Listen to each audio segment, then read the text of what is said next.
Hi, John McPhail here from Matex Control Chemical in Calgary, Alberta, Canada. Here to speak to you about our latest invention called the Matex Fluid Injector. The packaging of it, it comes in this nicely protected 5/8 plywood box, and what's holding this box together is these Phillips screws.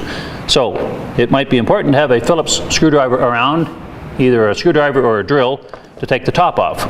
Once you take the top off, you'll find this nice cardboard box that is full of the popcorn that's surrounding the injection system in the box, which packages it nice and tightly, along with a brochure of the Matex injector. Then you will find 15 feet of 12 or 24 volt electrical line that you hook this up to the battery or whatever power source that you might find.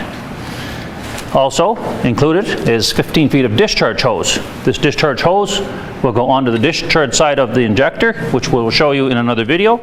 And this line, this end here, with this 2000 psi check valve, will go into the discharge side of your water injection line on your drill rig, because we want to go in there so the product mixes with your water while it's being carried to the drill bit.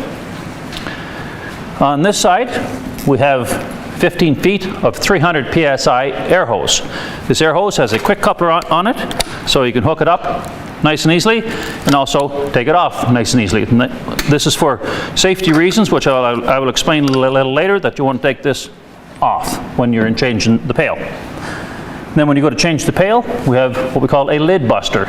It gets underneath the lid and it takes the lid off of the new pail of product that you're going to replace this pail with.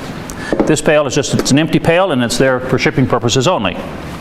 So, hope this arrives to your destination nice and safely. Thank you for watching.